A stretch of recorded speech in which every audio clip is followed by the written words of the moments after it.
Okay, so thank you for everyone. Thank you to everyone for joining. This is our June ECSS Symposium, and our two speakers are Robert McLay from TAC and Dmitry Pekorovsky from SDSC. So Robert's going to speak to us first on some work he's done with PI Daniel Bedoni from UIUC on compressible turbulent flows, but really the more general topics of optimization. So I think some of the things that Robert talks about today are going to be really applicable for a wide range of ECSS codes. So measuring performance with things like tau, the use of MPI barrier, and also looking at, I think, I/O performance improvements on Lonestar and the use of HDF5. So some real general purpose approaches. With that, I think I will let Robert take it away. The slides will be available on the website after the talk. There's contact information for Robert if you have questions during this. I'll unmute everyone at the end of the presentation, but you can also send them to me by chat. Use the chat feature on the web conference, and then I can kind of interrupt us. And with that, I think we'll let Robert get started. Thank you very much. Okay, so this is again work with Professor Bedoni from Illinois. He does CFD and aeroacoustics, and his program name is Rockflow CM. I have no idea where that comes from, but that's his name. It's a mixture of Fortran 90, C, and C++ code, but the science part and the parts I ever looked at seriously were the Fortran 90 section. It's a 3D finite difference, finite volume, and I'm not sure which, but anyway, it's that kind of code. It uses a structured 3D cube as its computational grid, and he and his team have been longtime TAC users as well as maybe other places. Come on, there it is. So the work and this talk divides into two parts. I'm going to spend a little bit of time talking about measuring the performance with tau and improving the MPI communications. But I'm going to spend the bulk of my talk talking about parallel HDF5. And then if time, I'll have some conclusions. And if time allows, I've got some technical things I'd like to talk about at the end. So I use tau. I view tau as the best tool if you can get it to work. It's a little finicky to use, but it's a good performance measuring tool. It provides a per routine performance via instrumentation, so it's a source-to-source translator. And the really surprising thing to me was when I ran tau the first time, the number one routine was MPI barrier. This surprised me. There were over 700 barriers in the code, 700 separate calls to barrier. So I looked at it, tracked them down, removed several of them from the critical path so that MPI barrier was no longer the number one routine. And so the second pass through tau found the next hotspot, which was there was this program makes a solve in each of the coordinate directions separately. So it's got a left and right. It always has a left and right neighbor, whichever direction you make that sense. And so this core routine did sent left, received right, waited, and then sent left and received right and waited for completion. And so I just changed that to do post the receives on both neighbors, copy the data into both send buffers, and then send the data from both neighbors and then wait for completion. With those changes, I got a 27% improvement in performance. So, and pretty much it's just, going through, reading the results, looking at the code, and tracking down where the hotspots are. The next big question, the one that I think is more interesting, is the looking at how to handle I/O, because that's a perennial problem for all our codes. We want to do that efficiently. Originally, this code used a per task output file for each time step. So if you have 1,000 nodes, you've got 1,000 files for each time step, or maybe worse, could be 5 files times 1,000 for every time step that you write out. So, and any analysis that you require is going to remove those tasks, separate files, into a single output file to be able to view it with a plotter. So I looked at HDF5 as an efficient way to write one global file per time step. Now, HDF5 is perfectly happy to write one global file for everything, but I think a per time step gives you the most flexibility in terms of compactness and flexibility.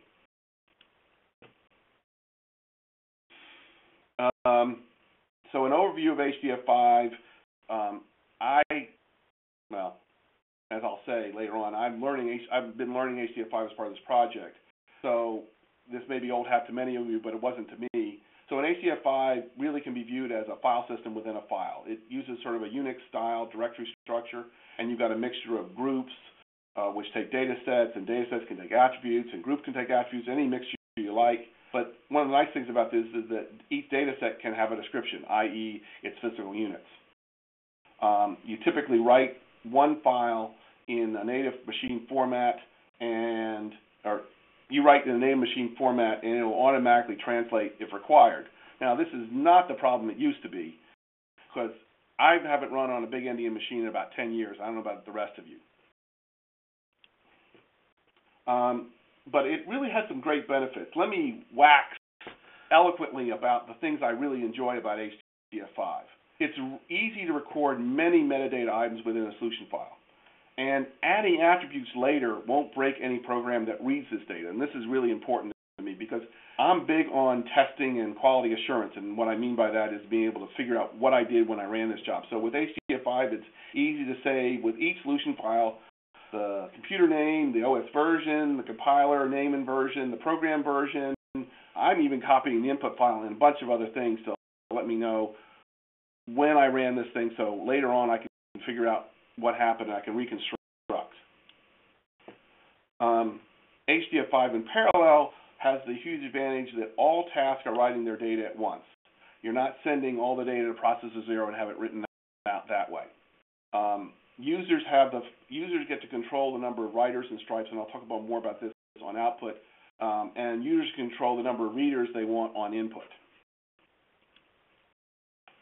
As I said, I learned HDF5 as part of this project. To start off with, I attended the parallel file system tutorial at SC11 and got exposed to HDF5, figured it was a good way to go, and then learning HDF5 is its own set of problems. Most of the documentation for HDF5 is written for designers and not really the users. The only bright spot that I found where I learned HDF5 was HDF5 has a tutorial page with lots of examples, and that's how I got to understand HDF5. I still had lots of questions I had to try out, but I was able to get something that worked, and after a while it starts to make sense. But, parallel file systems, I think, are magical. They make a collection of computers and disks look like a single disk, but the veneer of civilization on these things is kind of thin. The parallel file systems are easy to abuse, break, slow down, and to obtain good performance, one must choose the number of writers and stripes, at least with Lustre. The really important point is each one of these file systems is a shared resource. Everybody on the system at the same time can be writing output files, and so you don't have a clear access to the output file. You have to share that resource. So in many many partial differential equation codes, there are two ways of partitioning the problem. So in a structured grid code, you either have 2D rectangles or 3D shoeboxes or a union of these, or you have an unstructured grid. And this affects how you're going to write to the HDF5.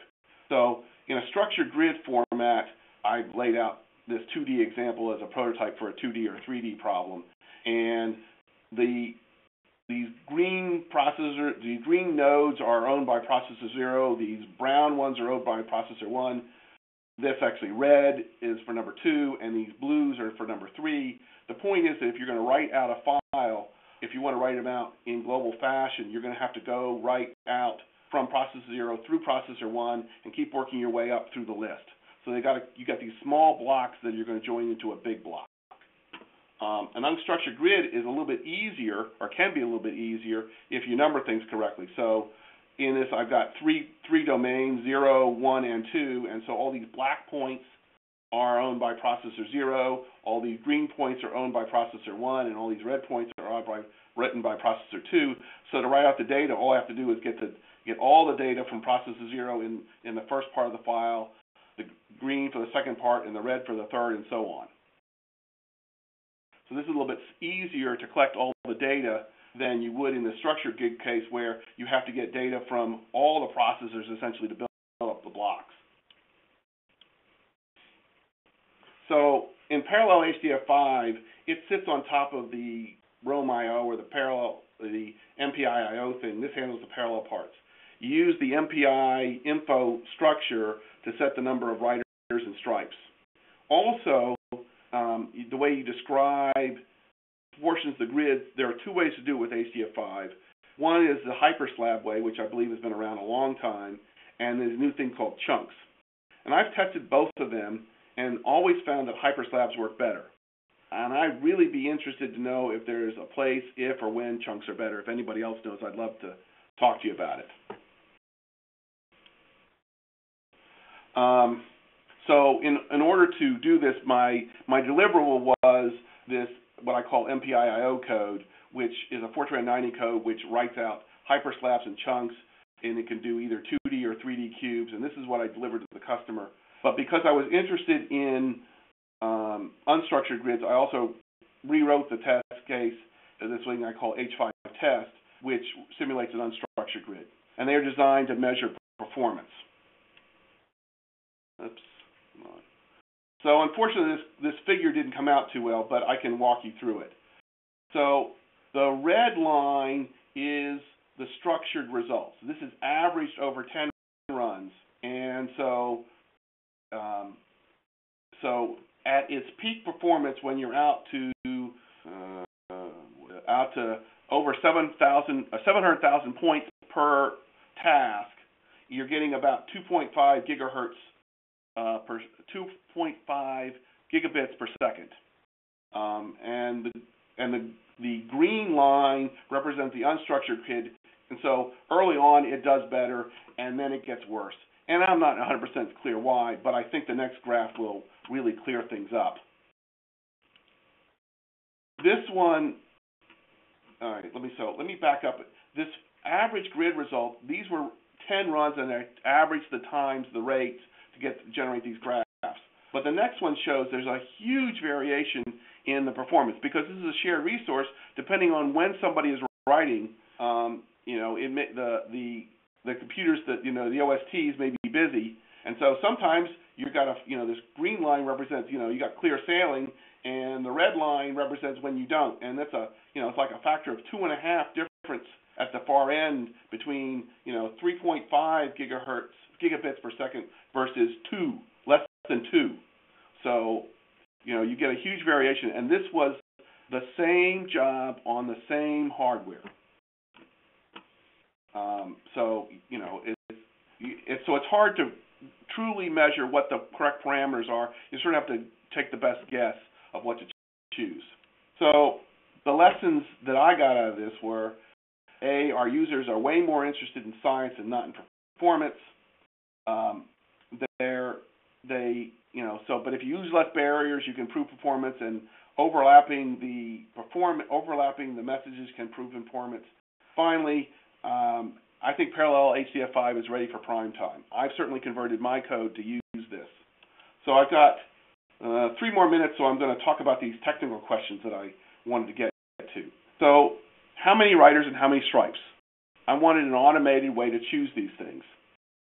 Since it's a shared resource, choosing the maximum number of stripes, since you have to share it, won't necessarily give you the best results. So my rules in talking to the various people around here said that I would have no more than 2 stripes per writer. That's what I call N stripes. And I would use 2 stripes per writer, and then no more than 2 stripes per node, and then no more than 66% of the maximum stripes available. And in terms of the naming convention for Lustre, OSTs are the same as total number of stripes, and that's going to be the stripes per node times the number of writers, where N stripes is typically 1, 2, or 4. So I'm typically choosing N stripes to be 2. And then, so how do I figure out how many computational nodes I got? Well, MPI easily tells me how many tasks I have, but I know that each node has a unique name, and cores that share that node will have the same host name. So I use an all-gather to collect the host names from each task and count the number of unique host names. And then this is something that is the most ugliest way I know to do this, but it works. But I'd be happy to find a better way to do this. I'd like to know what the maximum number of stripes are. And so what I do is task 0 creates a file with a maximum number of stripes. And then I run popen to get the output of the command lfs get stripe minus q. That tells me the number of OSTs I have, essentially the number of stripes, and then I delete the file and broadcast the results to all my tasks. So I've talked with the Lustre people around here, and there may be a better way to do it, but it's not real clear, and it may be a moving target. So I'm sticking with this way until somebody can give me a definitive way to do that. Anyway, that's all I have to say. Thank you very much. Robert, thank you. That was a terrific talk. Very practical, just what I like to see in these symposia talks, where you're not giving a background on HDF5 in general, but how you've actually applied it. I was really impressed that you were able to learn it as part of this project. I was also impressed with the metadata treatment. I've heard a lot of climatologists especially talk about the need for keeping careful track of such things, especially when policy decisions might be based on their computations and how important that is to them. So it's really nice to hear that HDF5 can do that without, mucking up the formatting. Right. I mean, that's the real power, is that later on you decide that you have to have the phase of the moon in there, you can do it. Yeah, very good.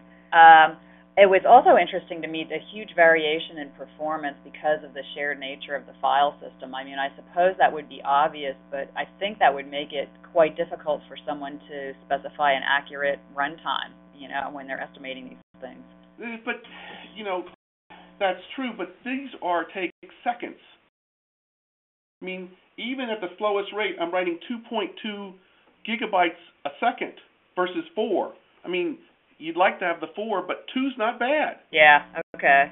I mean, this is still 10 times better than having each task write out a file. Right, so it doesn't affect the runtime like something takes 4 hours versus 8 hours, that factor of 2 you were mentioning. No. Okay. Yeah. This is the tail that's wagging the dog. Yes, okay. I mean, in fact, our users typically are running at see where that dip is in the green curve? There's a dip. Yep. That's where the user wants to be, because that gives him the best runtime performance. That's 50,000 degrees of freedom per task. And that's fine, because he doesn't need maximum I/O performance. He needs maximum compute time performance. So that's more dominating in this application? Yeah, I mean, you don't write out the solution for every time step. You write out every 100 or every 1,000. Right. So this is not. So if you were choosing to get the best performance, you'd have a lot of degrees of freedom per node, because the I/O system will handle that. But that doesn't give you maximum throughput, which is really what you care about. But the point that I'm really trying to make is you've only got a maximum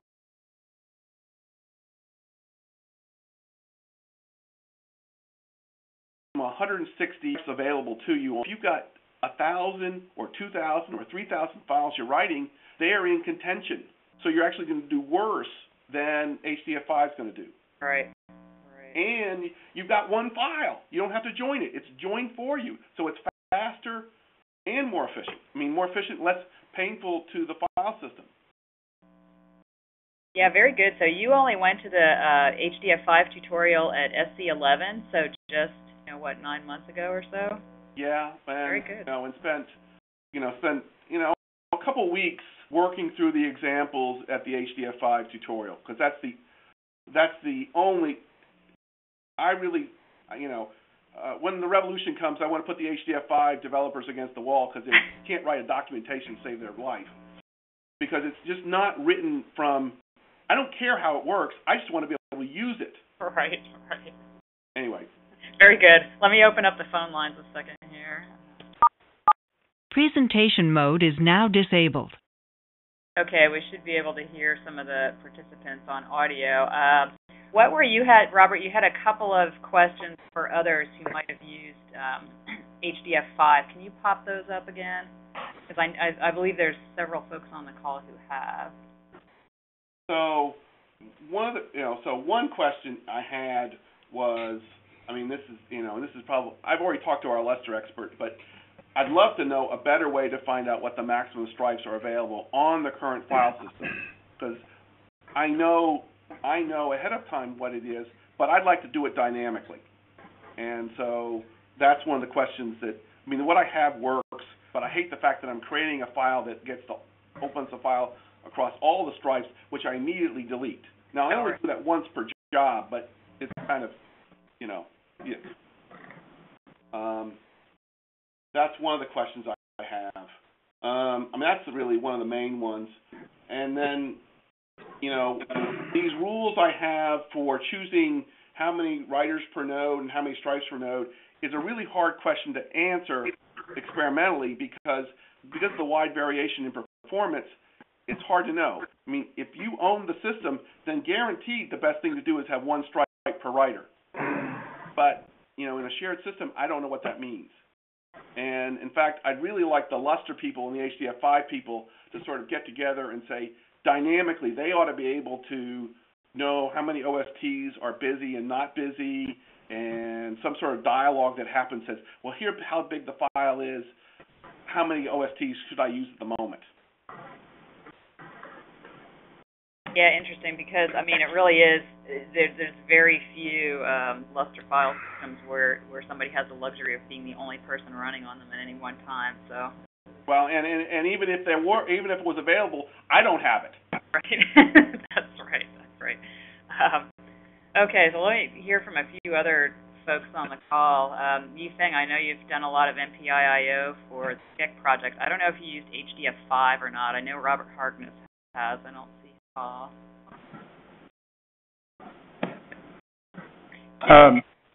I got a few comments. This is Darren Adams at NCSA. Oh, great. Go ahead. I've been using HDF5 for quite a while, and I'd say it's a really good first project. You've really hit a lot of the key issues with HDF5. I'm also working on a similar project, ECSS project for a Ferrante group that has a CFD code where I've implemented HDF5 parallel I/O for a structured grid, very similar project. So a lot of the same issues. As to the trying to dynamically determine the number of stripes, I think that was pretty ambitious. I think most of these systems don't change that often, so I was willing to just have that be something that you set once on a system or an environment variable. But we switch from I have one system that has 90 and another system that has 300. Right. Or if they're on a different work. Anyway, this works. Yeah. And it's not that painful. It's just kind of ugly. Right, and it wouldn't work if it was not Lustre. It's Lustre specific. Well, but yes. But I don't think. I think the questions are still, finding how many stripes and how many writers, could be tuned to other systems. Although, and this is a good question, I don't know how many systems don't use Lustre. How many of our systems in ECS, across the Exceed, use something other than Lustre? That's true. So yeah, that's interesting. I think, and I was going to comment too that I had the same experience. Using the max OSTs is not a good idea. I guess it's the luck of the draw whether or not one of your OSTs is loaded down when you're doing parallel I/O. Right, you've got no control, but right. And then I did notice you had a slide where you mentioned chunking versus hyperslabs. Yes. It's my understanding that that you can use hyperslabs with or without chunking. I think that could be. Right. That's not. If that's the case, the documentation does not say that. So the way that I do it is I use HyperSlab, and then but I also enable the chunking option. And usually I just set the chunk size to be the entire node's data, or that entire process's data. Okay, well. And I've had good luck with that versus. Well, you'll send me your email. Okay. We can talk about that offline because. Yeah.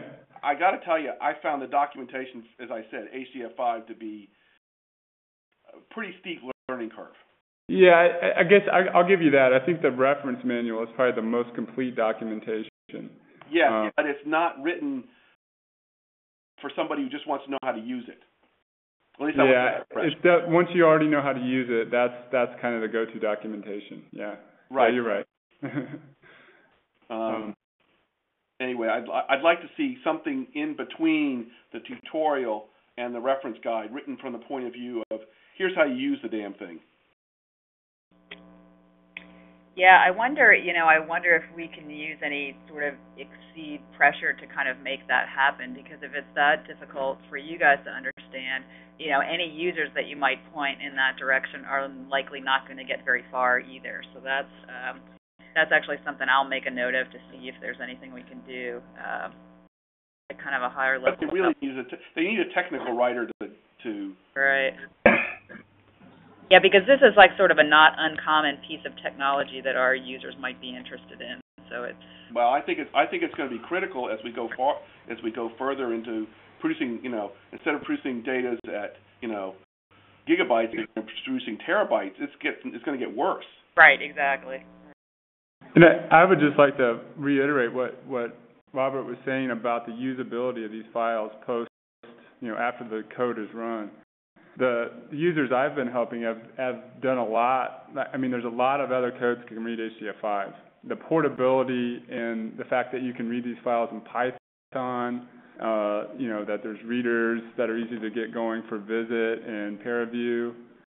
I think that's what the real strength of this library is that it's so widespread and there's so much support. You can read it in MATLAB, Mathematica, and the list goes on and on. So that's another advantage.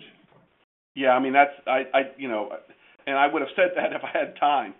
But yeah, I think that's the beauty. You don't have to produce yet another output format to view it.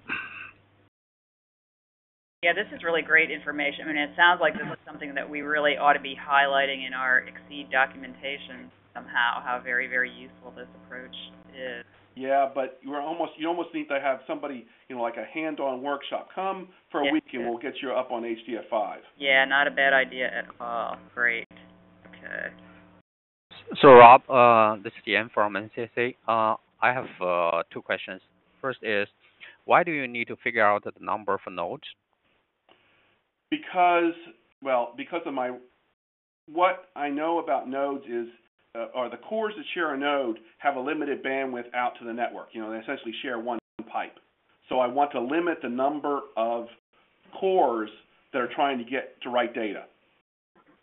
So I limit myself to no more than 2 writers on a node. So if I have a small core count, anyway.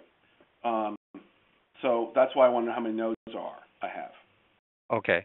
So this code is running on which clusters? So I've tested it on both Ranger and Lonestar, the systems here at TAC. Does the scheduler provide a machine file that actually lists all of the cores as the host names? If that's so, you can just sort with unique names. But the problem is you can do it dynamically.